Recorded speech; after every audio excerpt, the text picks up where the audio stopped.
Hi and welcome to Schmooze with Suze. I'm Suze Montgomery, your host, and tonight we've got a kind of an interesting show. I just asked off camera to my first guest, which is Christy Weir, who's city council for the city of Ventura, how long it's been since she's been on the show, and it was how many years? 12. Wow. We haven't looked any different, though. We look pretty much the same. We're still the same. Lots of stuff has happened to you in 12 years. I can remember when you ran. Yeah. Boy, I bet you, brand new experience for you. Politics is different than any other part of life. Because you were in education and publishing? Yes, yes. Exactly. Yeah. Wow, politics is nasty, dirty stuff. No. No, you like it? Not local politics. Oh, politics Maybe is at local? the higher level. I wouldn't call it nasty and dirty around here. It's challenging, it can be stressful, it can be a little combative, but mostly it's very healthy in the city of Ventura. Because we're well-behaved? Because people are passionate about what they believe. Good point. And mostly respectful and mostly intelligent discussion. We disagree, but we do it with respect and coming from, good points of view that it's okay to disagree. My mom taught me you can disagree on politics, but you always should remain friends. Yeah. And I think she was probably right. I didn't really get that until I was older. I grew up in a house with a dad who was a Republican and my mom was a Democrat. So it was always very spirited in the house. Yeah. And of course, we were sent to our rooms when they had discussions. So, but of course we could hear the doors were really thin. So we were, my brothers are in one party, I'm on the other party. And I find myself now with today's politics kind of drifting to the middle of no party. I'm an independent. I'm registered, declined to state. Yeah, I think so too, because it's so combative. It's polarizing. The nice thing about local politics is it isn't partisan. Good. It isn't officially partisan. You don't run, as a city council person, you don't run in a particular party. Which is great. And we don't make decisions based on party politics. We make decisions based on the good of the city in general. So we don't really have a lot of, I would say, political debates, partisan-wise. We have differences, but we solve them pretty well. I'm always impressed because I come to city council quite a bit with our issues, seniors and whatever, but I'm always impressed with the way that you yourself diplomatically handle the questions and the way you interface with staff. And I love the way you're so good with staff because you and Cheryl have the ability to ask staff a question and you wait till they answer you. They just, they can't really get away with a lot, which is always fascinating to me. And you guys do your homework. I think that's probably why I respect both of you for doing that. You do your homework, you know the issues, and both of you are really good with asking staff very pointed questions. It's not always been that way before. I remember the old days where mostly council, whatever staff said, they accepted as the answer, and that was the finality of it. Now you go beyond because you do so much homework before you get into that room. And I think that's one of your biggest strengths is you really, really research your issues. You have to, because you're presented with information on a Wednesday that's on the agenda for Monday night, and you're supposed to make a decision. So you have several days to look, into the background. However, there's institutional knowledge as well. And after being on the council for 13 years, I've served on the council longer than most of the staff at City Hall that we're dealing with. So there's institutional knowledge there that we have that mutual respect between council members and staff also, because some members of the council have actually more knowledge in certain areas. Absolutely. Because we've been there longer than some of the newer staff. So, and we've had quite a bit of turnover in staff in the past few years. So it's a good balance. I think it's a really good balance we have. I can totally relate to that because Denise Sindelar called me about 2 years ago. She says, remember that issue when it was on Cemetery Park? And I was on parks for almost 18 years, Park Commission. And she says, remember this one specific thing that happened this one night at one of our hearings? And I totally remembered it because it got a little bit weird. And I remember specifically what it was. And she says, we don't have the record. She goes, do you remember it? And I go, oh yeah, if I don't have it, it's in my garage. If you saw my garage, you know what I mean. My poor husband's sitting here. But my garage is, I keep accurate records and I know where things are. And I really, and I'll go research and look for it. And so that's valuable, as you having that kind of knowledge. beyond staff's knowledge because it is such a turnover. Yeah. I really admire the work you do. And Thank candidly, you. I say that because I've really watched you learn process. Yeah. And I think when you know, because it's such a difficult, you know, concept to embrace. Process is hard unless you're working at it. You really don't get it. And I think that's one of the things in this, you know, in the city of Ventura, the community difficulty that they have with process. You have to follow a certain process. It's the law. It is law. It's different. I mean, people say all the time, why don't you do government like you do business? Well, there's a whole different, complete Absolutely. set of laws. So we are dealing constantly in government with many more layers of legal issues. You know, Correct. everything has to go through the city attorney. Everything has to go through the public. You know, we have the Right. Brown Act where everything, you can't do anything in private. Nope. It has to be in front of the public, has to be publicly noticed. You have many steps along the way. Our developers get very frustrated with us because they come wanting, as they do in every city, wanting to get some sort of approval fairly quickly. Doesn't work that way. However, there are state laws about noticing, you know, and 30 days for this and 60 days and 90 days and environmental review. And, you know, there's just a lot of steps that we can't change. We cannot expedite things and make it like business. No, it's a different world. And because we're using taxpayer money. Exactly. You're answerable. It's not private money. So we have to answer to the taxpayers. It takes longer to get anything done, but in the long run, that's good. Because you can't, you know, otherwise you could make mistakes very quickly. Well, without having the data. Yeah. And also, you know, because I, like you, had to take the ethics. We have to take, if you're not familiar with this, I think it's every 2 years, we take an ethics training online process, and it's a 2-hour test online. And if you log out at 1 hour and 59 minutes, You fail. you fail the test. Yeah. I mean, you literally have to sit there and pay attention. You have to set your cell phone or whatever it is to exactly 2 hours. And you could go a little bit over, but if it's under, you're nailed. Yeah. But I thought and some of the questions, I just took the ethics training again, and some of the questions had changed because of some of the things that happened. For example, in Bell, California, when they had that major scandal, there was new questions involved on that one too. They reflected back to that. I think that's valuable, and I think the public needs to know that, you know, the accountability that you have as their representative, that you're on top of this. You have to be on top of this. And now We do. And the state changes the law. We go, fortunately, the city of Ventura is a charter city, so we kind of have our own little constitution which governs our city and the rules. You know, you've been on the charter committee. That's a whole nother subject. Yeah, well, we could talk about that. But the state makes rules for us too. Correct. So we as a city council can't make as many changes to regulations as people assume we can. Exactly. There's lots coming down from the state level that we have to go by. So it's, you know, we have a certain amount of freedom to change the rules based on our charter, but changing the charter itself, which says things like, you know, when elections take place, how many council members, what our pay is, that charter has to be changed by the voters. Exactly. So not one word in that charter can change without a vote of the people. Correct. Which again takes, there's a process, like you said, to get that before the voters, and that hasn't happened in decades. Let's see, with the current one, because as you referenced, I'm working on I was appointed along with 10 other people to sit on the charter committee.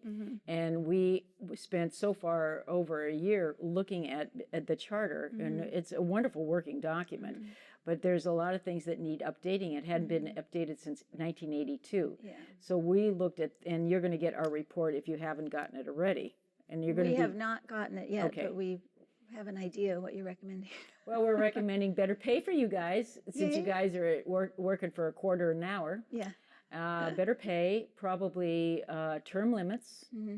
Probably we were looking at a districting, but I don't think we're going to be able to do that.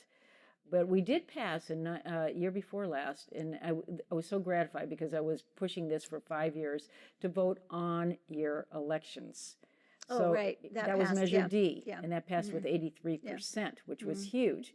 And so we saved money as a community, as a city, but we also got in line with the national election cycle, which will give us more than 17 to 21%, which we received before, that were registered voters. Yeah. I mean, that's nothing. You could get elected on what, 4,000 votes in this town, maybe? Do you remember that? I don't remember the number of But it was votes. small, wasn't it? Yeah. Well, Santa Barbara just changed to district elections. Yes. Well, and they had to. And they had a council member get elected with 700 votes. Is that bizarre? Because the district was small. Yeah. You know, and you have a small amount of voters. So there's a big debate about whether districts work as far as voter power or not.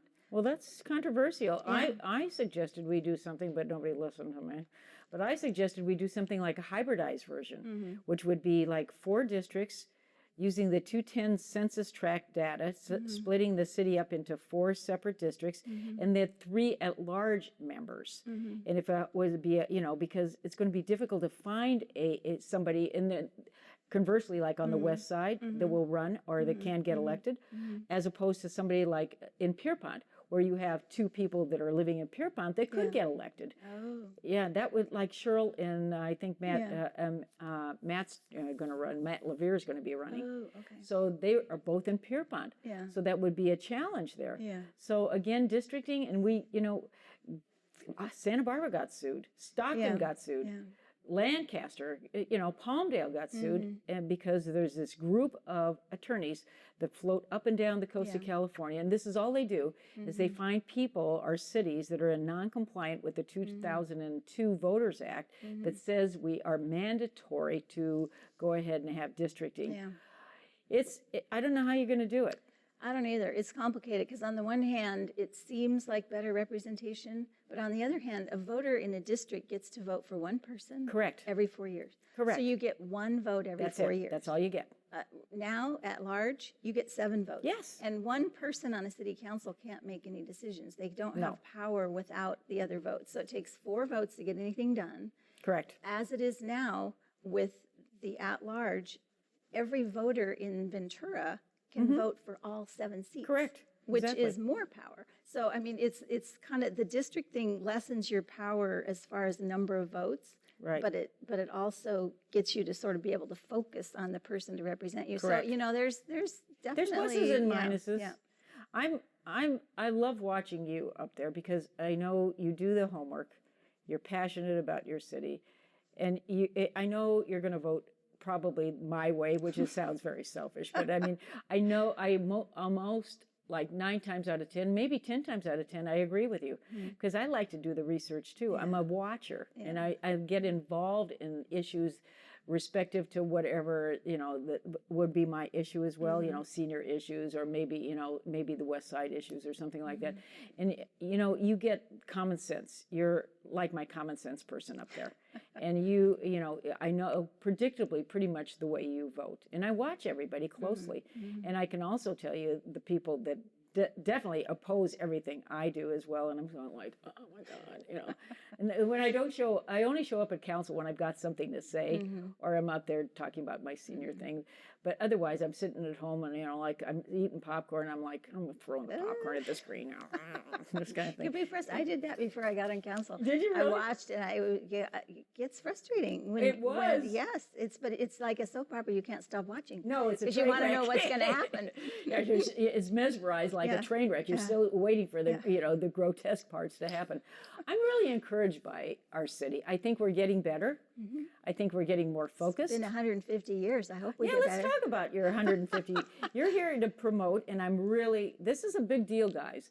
The city is 150 years old in April? April 2nd is our 150th actual anniversary of when we were incorporated. Okay. Corporation happened 1866 on April 2nd. And the city had existed, as a town before that because the founding of the mission sort of started the town here, and that was in 1782. But the actual incorporation of the city was 1866, so we're celebrating 150 years. When in 1866, there were only about 5,000 residents in the city of Ventura. So it was tiny. It was a very small town to be incorporated.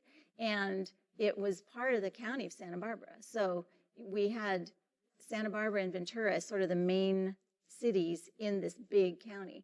And then Ventura County broke off from Santa Barbara County at some point. But we are wanting to celebrate this and make people aware of our history and the wonderful heritage that we've had as far as the people that have lived here and have formed our city and the buildings and the institutions. So it's just, we're trying to take several months to just really focus on all the great things about what have happened in the city over the past 150 years.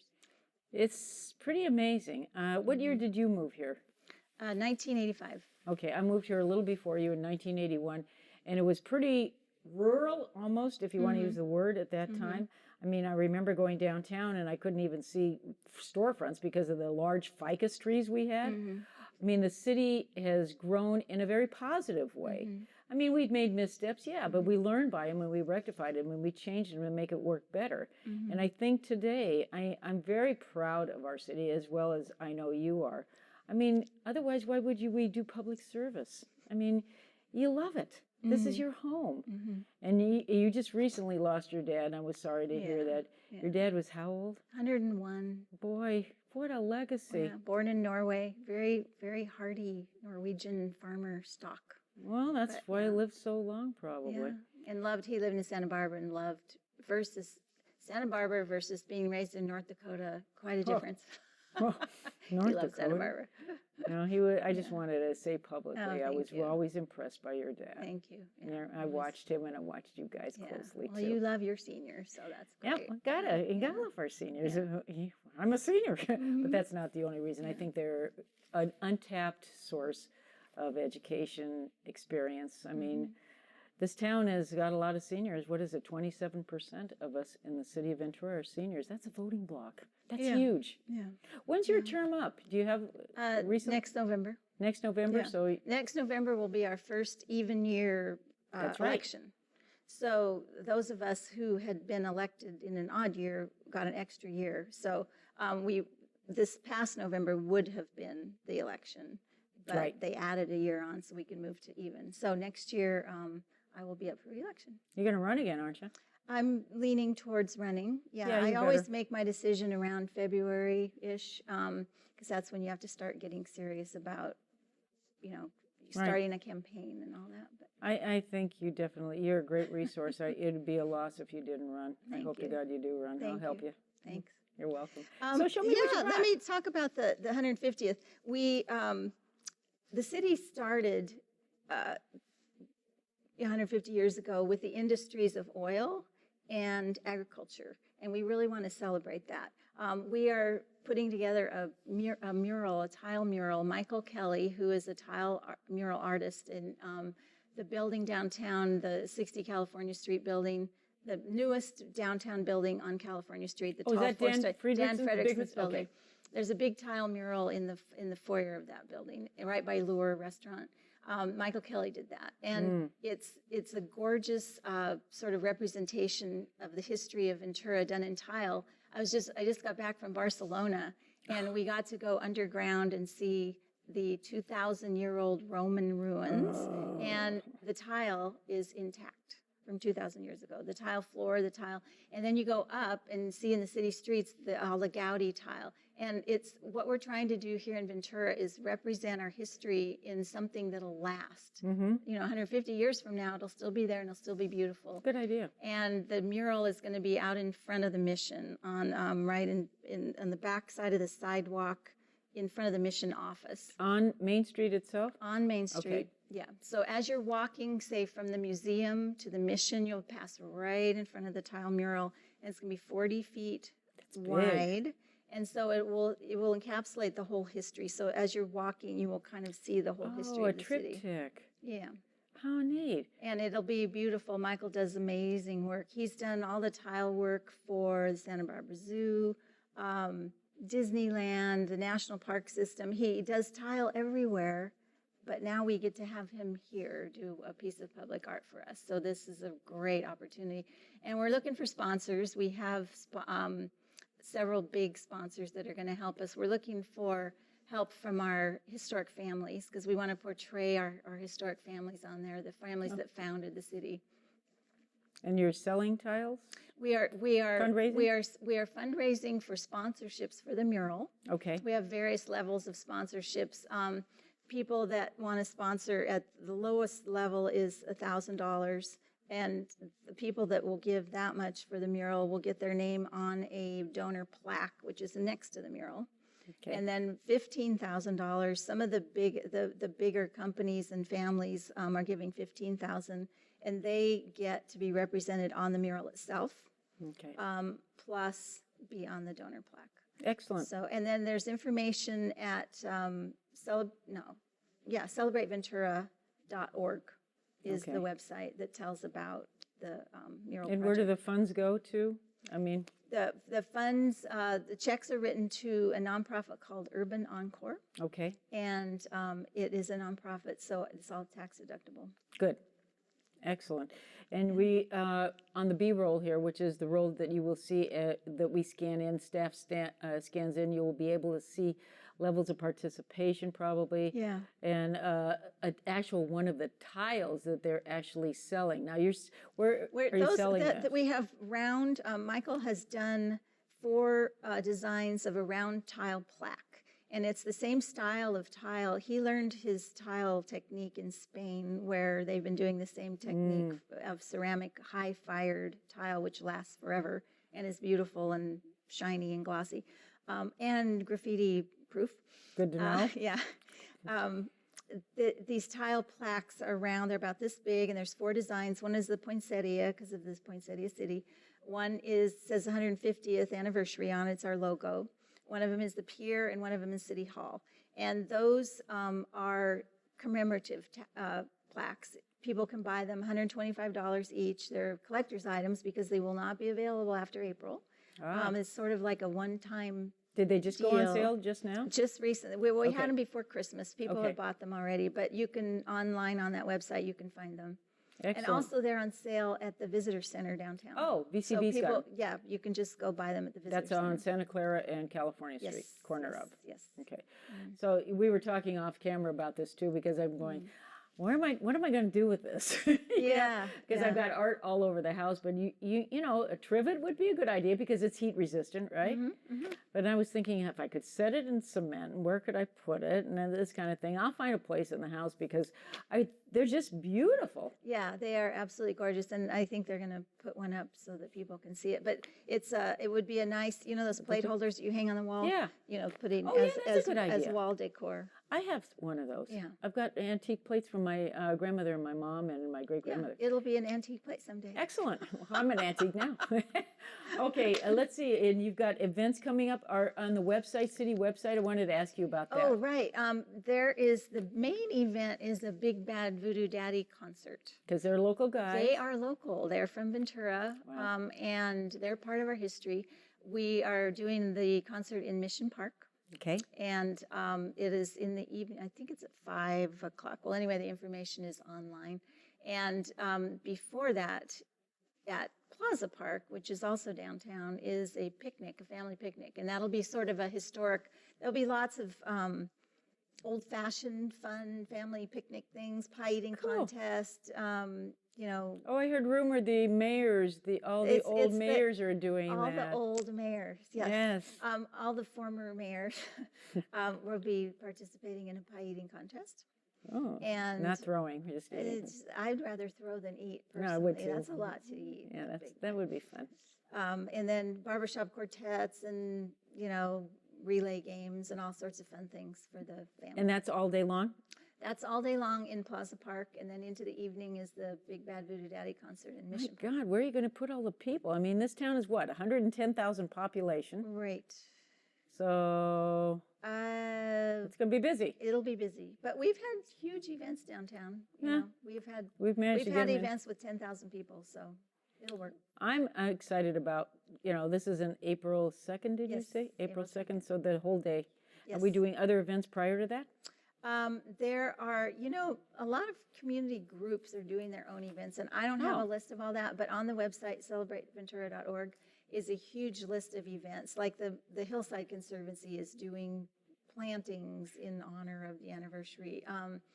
Various groups, you know, the harbor, the museum, the museum's doing a really cool one. I don't know the date of it, but it's going to be revolving around the historic families. And a million acts of kindness? And a million acts of kindness, which is revolving around this too. We're trying to get people to post a million acts of kindness. There's got to be, before we got to April get people busy on this. I don't know how to get more enthusiasm going on this million acts. I mean, you do it every day unconsciously, Yeah. but you don't really post it because you don't think about it. There's got to be a way we can do this. I don't Yeah, know and what it you feels do. a little weird, honestly, for people to, it's easier to post about somebody else's act Yeah. rather than your own. Yeah, you don't want It's to talk kinda- about yeah. what you do. Yeah. How about if we get like, don't we have park ambassadors and people like that? Can they hand out little scraps of paper and maybe have them at one central place to put them in there and ask Write them down. something like that? Sure. Make Cheryl- something yeah, something like yeah, that. Cheryl Heitman is in she charge doing of that? that project, Okay. so she can work with you on those ideas. Oh, and you and Cheryl, and let's see, the very few female mayors we've had, as we're closing here, I want to give acknowledgement to the fact that we have had how many female mayors? 3. I was That's the second. pathetic. I was the second. Well, when I ran for council, it was 2003. I ran for council. The city council was all men, Yeah. and I was the only woman running. So our city has sort of not had the best record in terms of female representation. We got to do something. We about need to that. work on that. So Okay. all you women out there, Yeah, run. run for city council. I want to thank you for coming on. It's good to catch up with you because Good. I talk to you when, during, regular days and things like that, but I never have dedicated time to really have time. So this is like a Yeah. captured moment you. for me. Thanks for being here. you. Thank and you. we got to do this a little more frequently than More once than every 12 years. Okay. And count on me to work on your campaign. Thank you. I will. Good deal. I want to give a shout out to Sheldon Brown and The Breeze. He's one of our local little publications, and frankly, I think it's better read than anything else we have, even The Reporter. So come back next week and see who we have next. Thanks for joining us, and thanks, Christy, for being here. Thank you. We'll see you then.